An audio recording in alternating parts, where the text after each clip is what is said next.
하나님 말씀 보겠습니다. 사도행전 5장 32절에서 42절 말씀 같이 보겠습니다. 32절에서 42절입니다. 제가 한 절, 여러분 한 절 교독하겠습니다.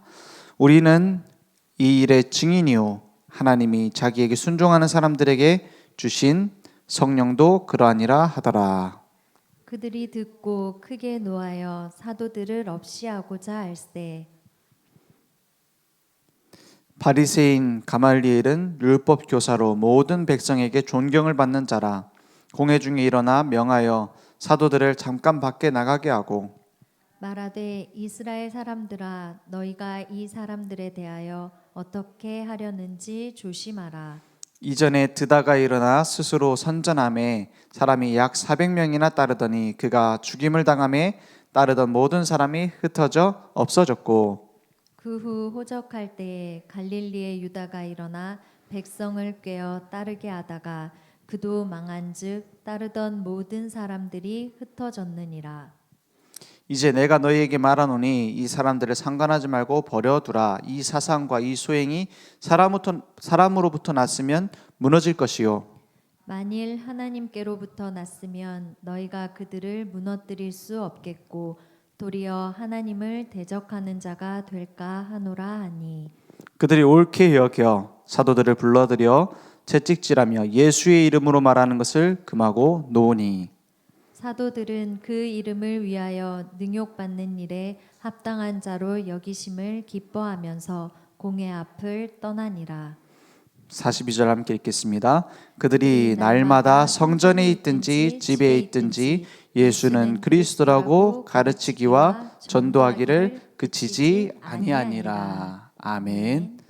오늘 가르치고 전하는 절대망대를 우리에게 세우는 응답 준비하셨습니다.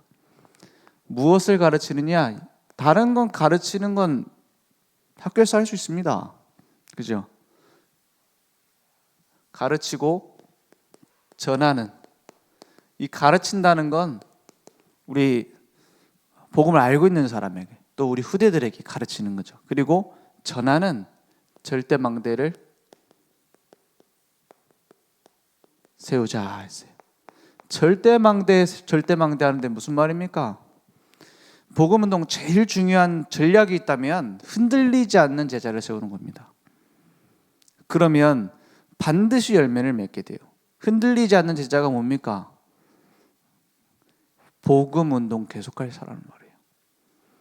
아무리 훌륭해도 복음운동 안 할 사람은 무너지게 돼 있습니다.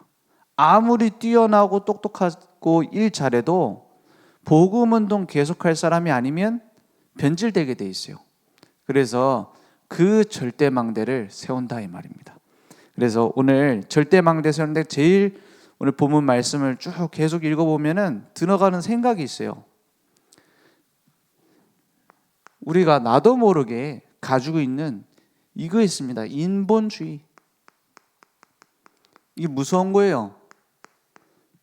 인본주의, 사람이 중심이다 아닙니까? 좋은 거 아닙니까? 그런데 하나님이 우선이 아니라 사람이 우선이다 보니까 자꾸만 내가 가지고 있는 틀에 갇혀요. 내가 판단하는 판단에 갇혀요. 그러니까 결국에는 불신앙이 돼버리는 겁니다. 하나님을 안 믿는 거예요. 그러니까 잘 믿는 것처럼 포장해가지고 어떻게 하죠? 막 숨은 계산 이런 거 갖고 있죠. 그걸 버려버려야 돼요. 근데 잘 안 버려지죠. 그래서 버려지는 속으로 들어가야 됩니다. 이렇게 딱 가지고 있으면 뭐가 보이냐? 내 기준으로밖에 안 보여요. 내 기준으로 본다니까요. 그러니까는 옳다 그르다 그 기준이 내 기준이라. 이게 어디서 나온 말이죠? 창세기 3장 선악을 알게 하는 나무 열매 먹지 마라 했어요. 내가 모든 판단의 기준이에요. 그러니까는 어떻게 될 수밖에 없죠. 내 수준이 내가 배우고 내가 알고 있는 그 수준밖에 안 돼요. 그 수준 갖고는 세계복음은 못합니다. 그죠? 강남 수준 높다지만 강남 수준으로는 세계복음은 못해요. 왜냐? 내가 가지고 있는 생각이기 때문에. 그래서 올바른 복음 누리는 기도가 나의 기준이 되고 수준이 돼야 돼요. 우리 기준은 뭐밖에 없느냐? 다른 기준을 필요로 하지 않아요. 오직 예수는 그리스도라는 기준이 내게 딱 세워져 있는 거예요. 우리가 응답받았다 못 받았다 이 기준이 자꾸 내게 있으면 어떻게 하죠? 모든 걸 놓치게 돼요. 그래서 어떤 목사님은 사모님이 재미로 하는 얘기죠. 사모님이 목사님 내 응답받았다 이러면 덜컥 겁이 난대. 왜? 그 자기 기준에서 응답이지 알고 보니까 나중에 보니까 저주라. 그런 식의 기준을 갖고 있으면 어떻게 돼요?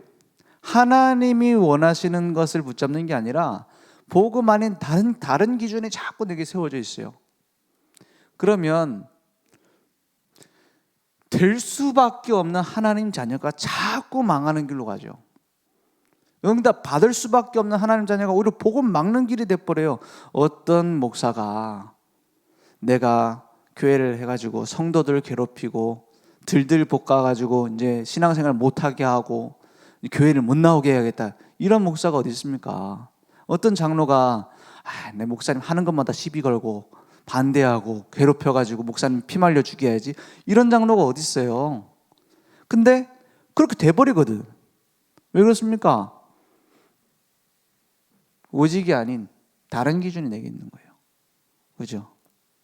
뭔가 율법, 뭔가 세상 기준, 뭔가 율법도 아니에요. 막 세상 기준, 유교적인 사상. 우리나라 처음 교회 들어왔을 때 워낙에 맨날 모여가지고 담배 피고 그 뭐 너구리 굴이에요. 맨날 술 먹고 와가지고 교회에서 막 취해가지고 엎드려 있고. 그래서 초기 선교사들이 이거 안 되겠다. 이거 올바로 하나님 자녀답게 살 수 있도록 도와야지. 자꾸 술 먹고 와서 예배드리지 마라. 이런 식으로 얘기한 거예요. 그 예배당 와갖고 담배 피지 마라. 그래도 니네 담배 건강에 안 좋지 않냐? 애들은 왜 담배를 피냐? 막 이런 식으로 얘기를 한 거예요. 애들도 막 담배 피우고 그랬거든. 그러니까 그 기준을 100년 전 기준을 지금 똑같이 얘기하면 돼요? 그건 복음의 본질도 아닌데. 그죠? 그러면 막 술 마음대로 먹고 담배 마음대로 피우고 막 하나님의 성전을 해야란 말이냐? 아니죠. 안 좋은 걸 끊을수록 좋죠. 근데 그게 기준은 아니다 이 말이에요. 그렇죠? 교회에서 굳이 술 마시고 와가지고 막 얼굴 빨개갖고 오는 게 좋으냐? 그런 말이 아니죠. 근데 그게 기준은 아니에요. 만약에 술집에서 일하는 사람이 토요일 날 아직 이제 예수 믿은 지 얼마 안 됐어. 주일날도 영업하다가 이제 간신히 주일날 예배 드리러 왔네. 전날에 막 손님하고 이제 막 부어라 마셔라 했어요. 그럼 막 이제 반쯤 덜 깨갖고 왔어요. 그러면 쫓아내야 됩니까? 아니죠. 그런 힘든 상황 속에서 복음 바라볼 수 있고 하나님 바라볼 수 있다는 게 감사한 일이죠. 그죠? 만약에 어느 날 우리 정민혜 권사님이 아무 일도 없는데 갑자기 울적하다고 토요일 날 술 진탕 먹고 취해가지고 실려서 왔어. 그러면 그 문제 있는 겁니다. 그죠? 기준이 뭐 그런 날도 있겠죠. 뭐 그런 기준이 복음이 아니면 안 되는 거예요. 그러니까 내 기준으로 자꾸 봐요. 쉽게 판단해요. 그러니까 수준이 어떤 수준이냐? 내가 가지고 있는 그 오래된 그 딱 수준 갖고 있어요. 각인된 거. 그러니까 자기 고향 수준대로 해. 뭐 충청도는 느리다 하고 뭐 부산은 빠르다 하고 전라도는 막 이제 정이 많다 뭐 이렇게 얘기를 하던데 다 맞는 말입니다. 근데 기도하지 않으면 그 수준에 얽매여서 스스로 걸려 넘어져요. 우리 오래된 가정 문제 있죠? 거기에 틀에 묶여 그 수준으로 보게 돼요. 자식 교육도 그 수준 갖고 해요. 유대인들은 자기 수준은 안 하려고 어떻게 하죠? 계속 성경 읽고 성경 갖고 토론하고 같이 또 그런 뭐죠? 회당, 라지 이런 데 모여가지고 하잖아요. 그게 내 수준을 뛰어넘을 수 있도록 많이 도와주는 겁니다. 그런데도 오래된 전통, 오래된 복음 없는 종교 못 벗어나요. 그럼 우리는 어떤 수준이냐? 복음 누리는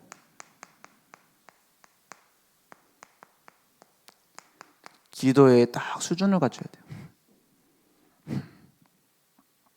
복음 누리는 기도 속에 있으면 바울을 보세요. 아니 베드로를 보세요. 바울도 봐도 되지만 증인들이잖아요. 베드로를 보세요. 오늘 사도행전 4장에 그 얘기했잖아요.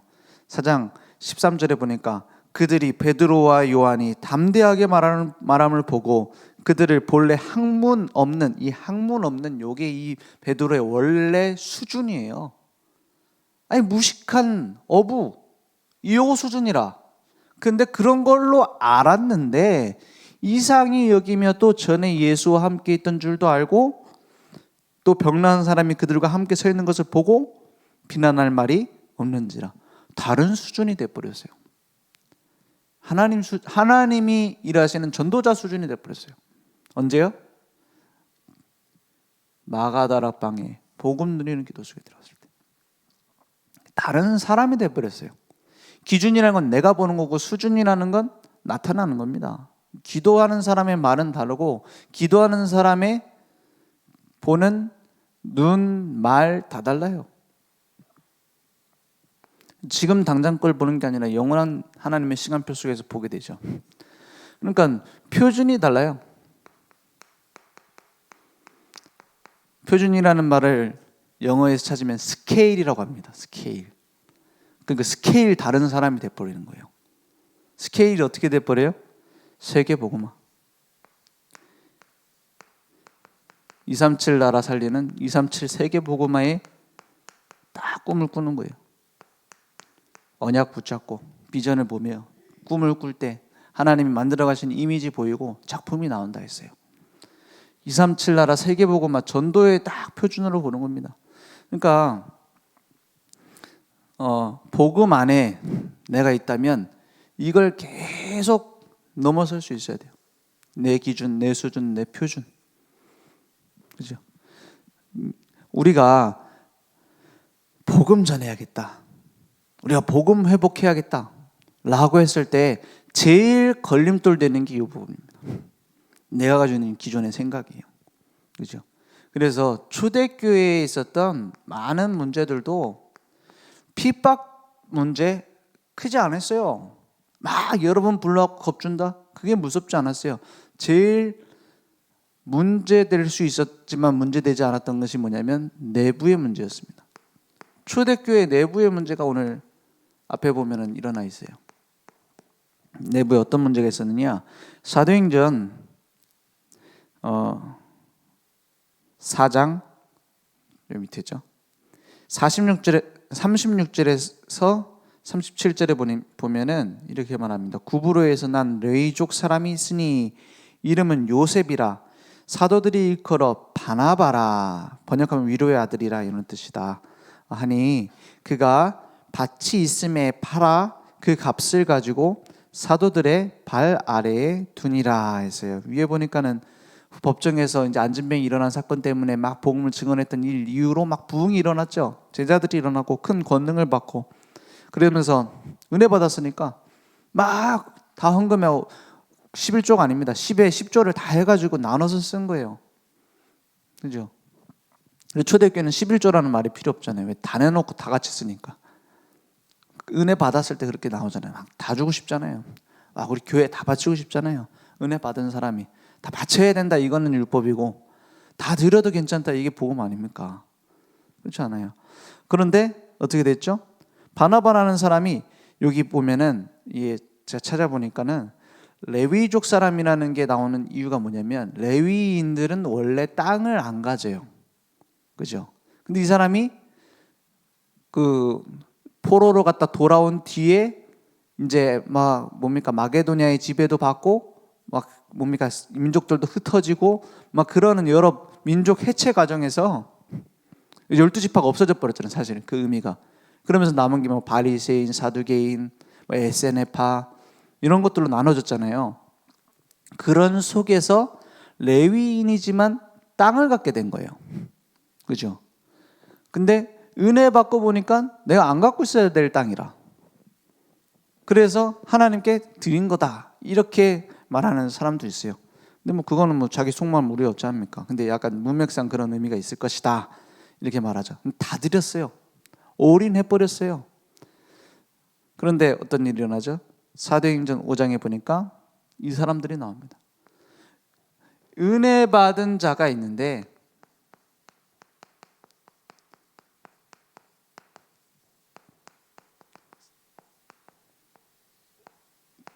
올인해 버렸는데 이걸 보고 비교하는 사람이 있어요.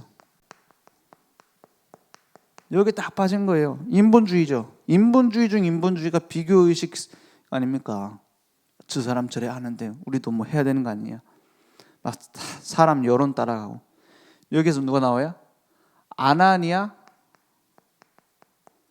삽비라가 나옵니다. 둘이 부부예요. 사도행전 5장 1절에 보니까 아나니아라는 사람이 그의 아내 삽비라와 더불어 소유를 팔아 따라간 거죠. 바나바처럼. 그 값에서 2절에 보니까 얼마를 어떻게 해요? 감춤에 그 아내도 알더라. 이 문제입니다. 아니 숨기고 한 것도 아니에요. 아나니아 삽비라가 같이 했어요. 얼마만 가져다가 사도들의 발 앞에 해두니 여기까지는 사실은 큰 문제가 없습니다. 그런데 그래 놓고 뭐라고 해요? 감춰 놓고 베드로가 이르되 3절에 아나니아여 어찌하여 사단이 내 마음에 가득하여 내가 성령을 어떻게 해요? 속이고 땅값 얼마를 감추었느냐. 땅이 그대로 있을 때에는 내 땅이 아니며 판 후에도 내 마음대로 할 수 없더냐. 어찌하여 이 일을 내 마음에 두었느냐. 사람에게 거짓말한 것이 아니요 하나님께로 한 것이다. 이래요. 아니 근데 이번에 땅 팔았으니까 절반만 헌금할게요. 이랬으면 됐잖아. 그죠? 그럼 아무 문제 없잖아요. 오히려 잘한 거잖아요. 근데 뭐예요? 아이 뭐 알겠어? 바나바 전 재산 그 땅 팔아고 다 드렸다는 나도 다 드렸다 하자 이런 식으로 한 거예요. 그 누가 그 지금 거짓말한 것이 교회에다 한 것이 아닙니다. 하나님께 한 거짓말이에요. 하나님을 속이겠다는 식으로 지금 나온 거거든요. 그러니까 그 뒤에 어떻게 돼요? 5절에 보니까 아나니아가 이 말을 듣고 엎드려 혼이 떠나니 이 일을 듣는 사람이 다 크게 두려워하더라 이랬어요. 그리고 나서 젊은 사람들이 일어나 시신을 싸고 메고 나가서 장사하니라 3시간쯤 지나 그의 아내가 그 일어난 일을 알지 못하고 들어오니 이제 삽비라가 들어왔어요. 8절에 보니까 베드로가 이르되 그 땅 판 값이 이것뿐이냐 내게 말하라 하니 이르되 요 한마디로 끝났습니다. 예 이것뿐이니라 하더라.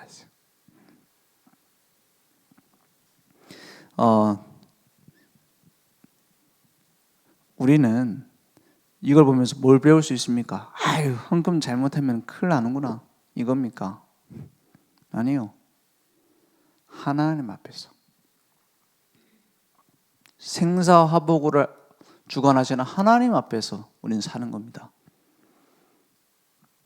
그래서 제일 시험 들기 쉬운 게 교회 안에서도 재정부입니다. 재정부 제일 많이 기도해야 돼요. 왜냐? 제일 인간적인 생각하기가 쉬워요. 어디다 쓴다? 지출이거든요. 뭐가 들어왔다? 수익이거든요. 그러니까 하나님이 이 일을 하시는구나. 이게 제일 보여야 될 재정부인데 제일 놓치기 쉬워요. 그래서 가룟 유다가 재정부 출신이잖아요. 그죠? 그래서 가장 하나님 앞에 서야 돼요. 물론 다 하나님 앞에 서야 됩니다. 그러니까 뭐 예전에 어떤 교회 우리 교단도 아니고 뭐 현장에서 경로당에서 복음 전하는데 장로님이 계시더라고요. 그래서 시골 교회 장로님 뭐라 하냐?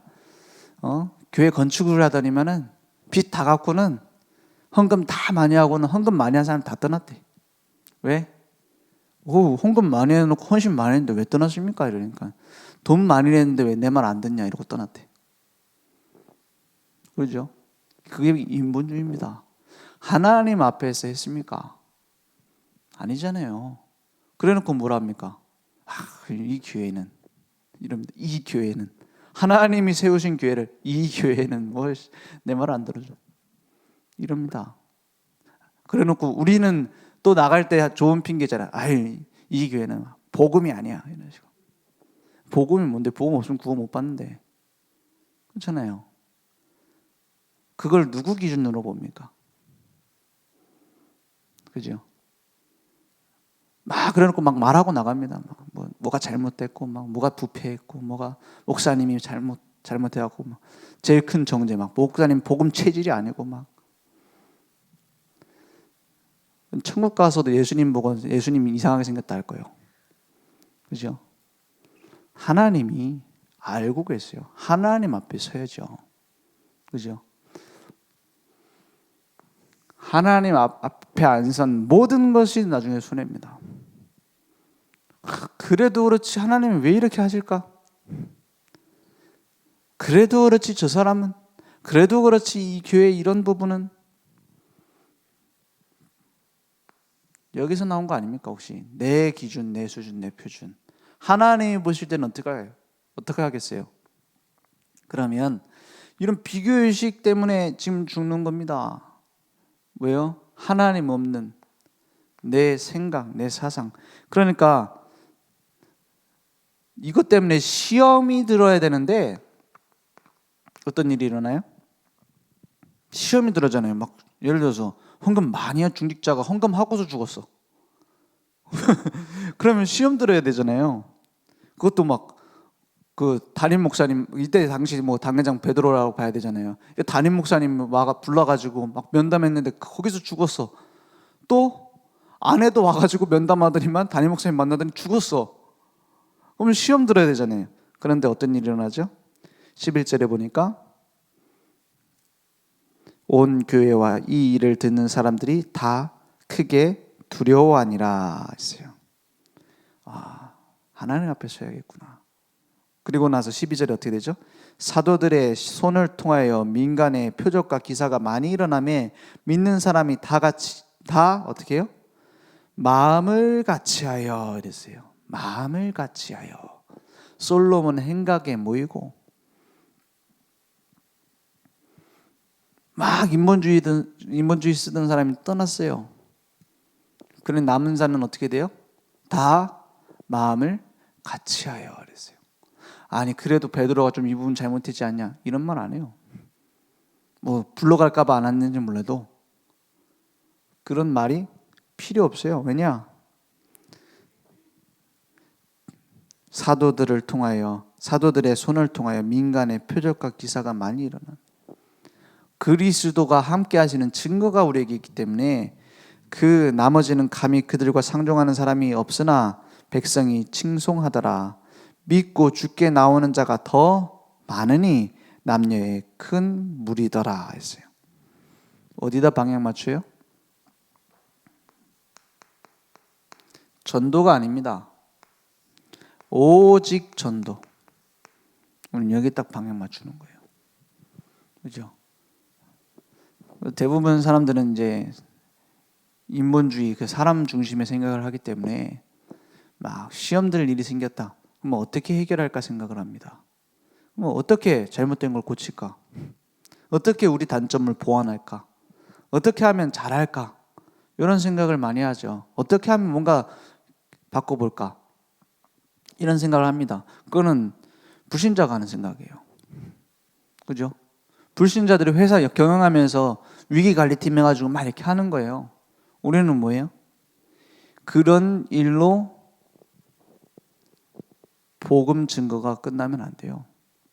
다른 거 하느냐고 오직 복음 못하면 안 돼요. 그죠? 오히려 사단이 시험을 딱 가지고 왔다. 사단이 싫어하는 복음을 전해요. 그게 영적 싸움 아닙니까? 교회에 시험이 들고 모자란 사람이 있어서 문제가 생길 수 있습니다. 그 사람이 뭐 저일 수도 있고요.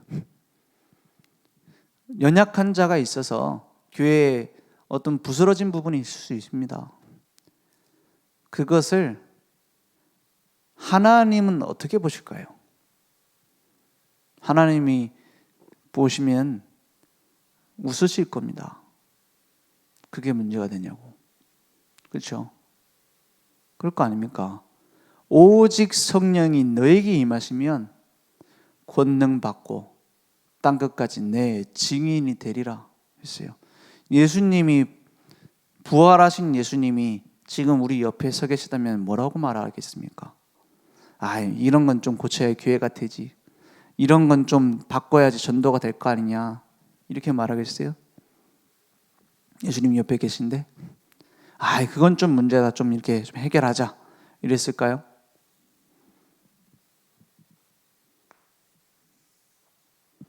오직 전도입니다. 이걸 붙잡고 어떻게 됐어요? 함께 마음을 같이하여 했다 했어요. 오히려 한 팀의 축복을 다 받았습니다. 한 말씀을 붙잡고 한 마음으로 함께 가는 한 팀이 됐어요. 내부 문제 답은 복음입니다. 막 교회 안에 분란, 모든 사람 다 불신앙해도 한 명이라도 언약 붙잡으면 그 견고한 망대를 무너뜨릴 자가 없어요. 그죠? 헛소리를 아무리 많이 해도 올바른 복음 가진 전도자가 있는 곳에 평정되게 되어 있습니다. 그러니까 뭐가 일어나요 또? 계속 반복해요. 외부 문제가 있어요. 자기들 뭐 그런 권한을 누구한테 받았는지 모르겠는데 계속 뭐예요? 교권을 가지고 종교 재판을 딱 계속 엽니다. 굉장히 무서운 거예요. 죄 중에 제일 무서운 죄는 괘씸죄라고. 한번 찍힌 거 계속 불러서 나사렛 예수 이름 얘기하지 말라 했는데 왜 그러냐? 능욕을 막 주고요. 옥에다 가두고요. 그러니까 옥이 온문이 열려갖고 나오고요. 그 난리를 쳐요. 근데 그것이 어떻게 됐어요? 저는 여기에 대해 질문해 봤다니까요. 굳이 그렇게 감옥에 가뒀다가 풀렸다가 왜 그래야 되느냐? 왜 그런 문제가 있어야 되느냐? 그 바울도 전도할 때 보면은 계속 막 감옥 사도행전 16장에도 보니까 감옥에 갇히고요. 그 앞에 보니까 14장에도 보니까 돌 맞아 죽었다고 생각하고 버리고요. 사도행전 17장에도 보니까는 막 불량배들이 와갖고 시장을 소동하고 환란을 일으키고요. 그런 일이 반복돼요. 왜 그렇습니까? 빌립보서에도 보면은 감옥에 갇혀 있는 동안에 또 문제가 생기고요.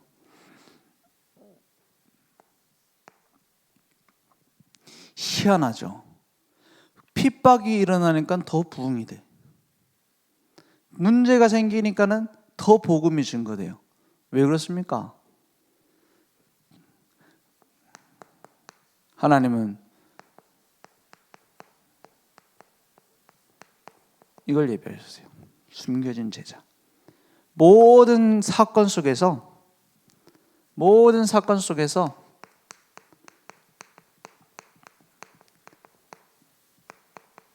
이걸 발견하는 거예요. 캠프. 그죠? 지금 우리 전교인 캠프를 준비하고 있습니다. 사실은 캠프가 진행 중입니다. 예배 캠프부터 이미 시작이에요. 디데이가 정해진 그 순간부터 사단은 어떻게 해요? 다른 걸 하게 만들려고 몸부림칩니다. 복음을 막을 수 없어요. 다른 것에 주의를 돌리기 위해서 몸부림칩니다. 가정 문제, 교회 문제, 내 개인 영적인 문제, 그런 것에 딱 묶이도록 몸부림을 쳐요. 속이려고. 내 성격, 내 능력 여기에 딱 묶이도록. 반대로 하나님 어떻게 해요? 오직 예수 그리스도라는 기준으로 복음 누리는 기도 속에 237 세계복음하는 언약의 여정을 갈 수 있도록 중요한 힘을 주시는 시간이에요. 중요한 응답을 준비하시고 디데이를 정하고 우리를 끌고 가는 중이에요. 그러면은 문제로 보겠습니까? 이걸로 보겠습니까? 그거는 결단이 아니에요. 언약을 붙잡는 믿음의 결단이에요. 그죠? 진짜 복음 전하려면 여러분 앞으로 더 큰 문제들 많이 올 겁니다. 마음 먹고 있어야 돼요. 그러면은 막 어떤 사람이 그래갖고 막 복음 누리려니까 무섭다, 막 문제 또 올까봐. 아니에요.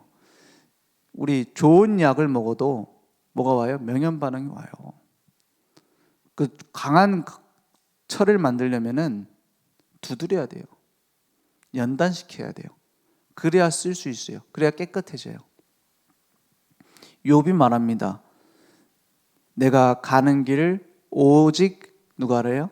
그가 아시나니 나를 단련하신 후에 내가 옛날 성경엔 정금, 지금 성경엔 순금 같은 말입니다.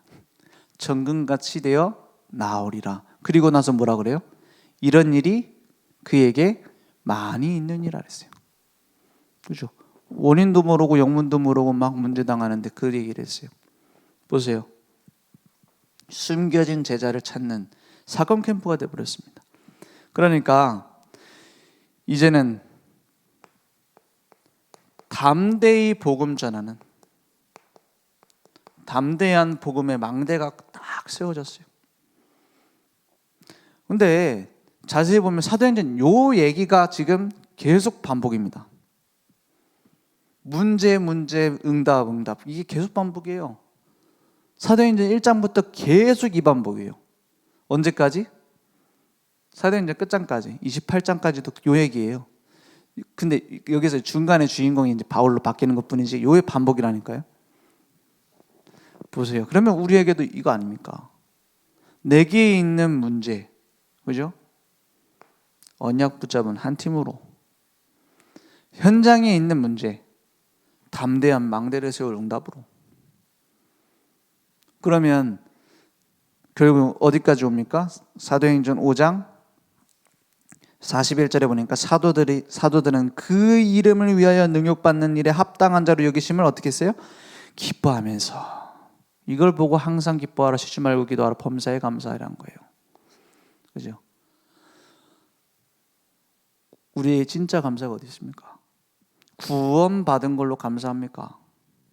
하나님이 나와 함께 동행하시는 걸로 감사합니까? 전도자는 이렇게 말했어요. 딱 지금 말하는데 까먹었네. 능력받는 일에 합당한 자로 여기심을 기뻐했다 이랬어요. 복음으로 인해서 고난받을 수 있는 것에 감사하다. 고난이 좋다는 말이 아니에요.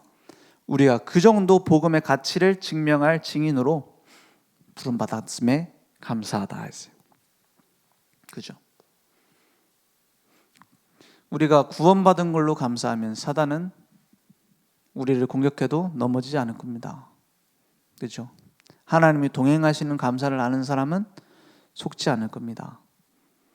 복음으로 인한 고난으로 감사한 사람을 보고 사단은 포기할 겁니다. 그죠? 사단을 포기케 만들어야 돼요. 사단이 공격하는 걸 맞서 싸우는 건 초보 수준입니다. 내게 있는 예수 이름으로 물러가라 하고 외치고 막 초보자예요. 이제 감사를 아는 사람은 사단의 공격에도 흔들리지 않아요. 구원의 감사, 통행의 감사, 하나님이 나를 함께 하시는 감사, 복음으로 인해서 오는 고난으로 내가 막 감사하다, 내가 이 가치를 증명할 수 있고 증거할 수 있다. 사단은 이제 포기해버려요. 그러면 영적 싸움 최종 결착지는 나의 감사 아닙니까?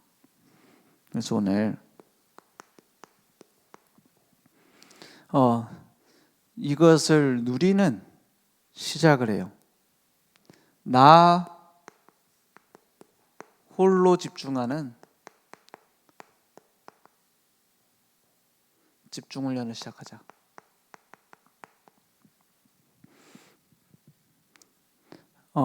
혼자 집중할 수 있는 집중 훈련을 시작해요. 내가 꼭 40일 숫자가 중요한 게 아닙니다. 내가 언제부터 언제까지 혹은 내가 전도 캠프 할 때까지 내가 집중해서 새벽 예배를 나오겠다, 금요일에 나오겠다. 그거는 자기 스케줄에 맞는 거예요. 혹은 나 혼자서 이렇게 사모를 하겠다. 한번 집중해 보겠다. 그런 걸 찾아보세요. 그래야 뭐가 나오냐? 버릴 게 나와요. 그죠?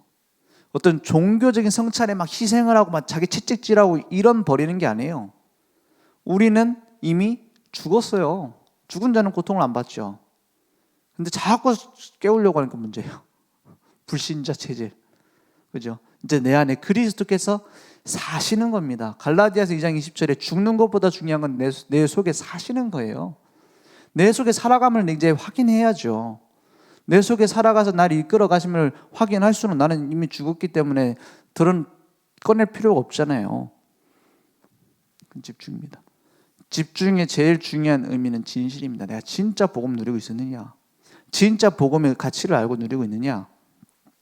그러면 뭐가 나와요? 버릴 게 나오고 바뀌어집니다. 그리고 함께 할 수 있는 또 집중을 하는 겁니다. 얼마나 좋습니까? 명분도 확실하잖아요. 갑자기 어느 날 저희 권사님이 저 집사님 보고 야 우리 같이 집중하자 이러면 내가 요즘 시달려 보이나 이럴 거 아니에요. 내가 요즘 다크서클이 내려왔나? 화장을 다시 해야 되나? 그럴 거 아닙니까? 근데 오히려 저 팀 묶어놓으니까 얼마나 좋아요. 같이 집중하자. 그렇지 않습니까? 함께 집중할 때 뭐가 나와요? 함께 포럼하고 함께 내가 가지고 있는 생각을 넘어설 수 있을 때 뭐가 나오냐면은 포럼할 때 내가 깨닫지 못한 걸 깨닫게 돼요. 그죠? 나라는 딱 틀을 넘어서게 포럼이 되는 겁니다. 그리고 어떤 부분 내가 놓친 부분도 있어요. 지금 계속 나오는 말씀하고 우리 목사님 가시는 사역하고 어떤 상관이 있을까? 이걸 얘기해 주는 사람이 없으면 나랑 전혀 상관없는 일이 돼버려요. 목사님 자리 없네. 이 정도가 된다니까요. 렘넌트들하고도 그래요. 목사님 지금 가시는 여정이 이런 여정이고 우리가 지금 사도행전을 보고 있는데 이 사도행전에 있었던 응답이랑 어떤 연관이 있느냐? 그걸 얘기해 줄 수 있잖아요. 그죠? 그래서 포럼 하면 할수록 뭐가 나와야 되냐? 하나님 뜻이 이런 거구나. 명확해져야 돼요. 포럼 하면 할수록 복잡해지고 포럼 하면 할수록 뭔가 내 마음에 찌꺼기가 생기고 그건 이제 같이 아나니아 삽비아라 되는 거죠. 그죠? 막 복음 안에서 말씀 안에서 같이 집중. 내가 홀로 집중 안 하면 할 말이 없어요, 사실. 그죠? 그래서 그러면 전체가 함께 교회에 딱 집중이 되는 겁니다. 그래서 전도 캠프 하자. 막 우리가 같이 캠프 하자. 우리 어디다 캠프를 할까? 같이 기도하고 집중하자. 이렇게 하는 게 이런 부분들이 만약에 없으면 구호가 돼버려요. 구호되면 뭐가 돼요? 캠프가 아니라 행사가 돼버려요. 그러면 막 열매 맺는 사람, 응답받는 사람도 있겠지만 이거 해서 뭐하냐 이런 사람도 나와요. 그래서 많이 했던 얘기 중에 캠프 무용론 이런 얘기도 하잖아요. 왜냐? 캠프 제대로 안 해봐서 그래요. 이런 의미를 찾는 전체가 캠프입니다. 나에게 복음의 의미를 찾고 나에게 강단 말씀의 의미를 찾고 나의 현장에 하나님이 숨겨주신 계획을 찾는 전체가 캠프예요. 나가갖고 맨날 복음 전하고 이게 캠프가 일부분인 거죠. 그죠? 그래서 교회 전체가 함께 집중할 수 있도록. 그리고 제일 좋은 게 공예배인데 주일 예배 때는 또 시간이 없어요. 그래서 수요, 금요 때 우리 교회 집중으로 같이 응답을 찾을 겁니다. 그래서 우리 수요 캠프를 같이 교회에서 했으면 좋겠다 이런 의견이 들었어요. 저는 그런 얘기를 들으면 누가 했는지 상관없이 이게 진짜 하나님의 뜻인가 이렇게 오랫동안 기도합니다. 그죠? 이게 하나님의 물론 뜻이지만 어떤 시간표에 이 문을 열 것인가? 이걸 보고 있습니다. 실제적으로 지금 막 듣고서 까먹고 그런 것도 있겠지만 뭐 사람이니까 가능하면 전도에 관련된 거, 복음에 관련된 거 잘 안 잊어버리고 기도합니다. 계속 어떤 시간표에 우리가 같이 현장을 가는 캠프를 할 것이냐. 그러면 응답이 오는 게 아니라 하나님이 하시는 게 보여야 돼요. 이제 하나님이 이렇게 이루어가는구나. 전도도 제일 어려운 전도가 내가 하는 전도고 제일 쉬운 전도가 제일 행복하고 쉬운 전도가 하나님이 이루시는 전도입니다. 기도도 그래요. 내가 막 하는 기도도 처음 시작할 때 힘들어요. 그래서 되어질 때까지 기다리겠다. 요거는 제일 내 기준일 수 있어요. 나 기도 될 때까지네. 그냥 가만히 있을란다. 처음에 안 되니까 좀 시도를 해봐야죠. 전도도 그래요. 전도가 내가 되어지지 않으면 먼저 처음에 시도를 해봐야죠. 시도를 해봐야 뭐가 나와요? 하나님 역사하시는 게 보이고 되어지는 궤도에 올라가잖아요. 그래서 캠프도 하고 집중훈련도 하는 겁니다. 막 억지로 하는 게 아니라 초대교회는 집중훈련 없었어요. 왜냐? 집중 안 하면 죽으니까. 그렇죠? 집중 안 하면 위기 속에 있으니까. 우리는 그런 위기 오지 않게 미리 해야겠죠. 기도하겠습니다.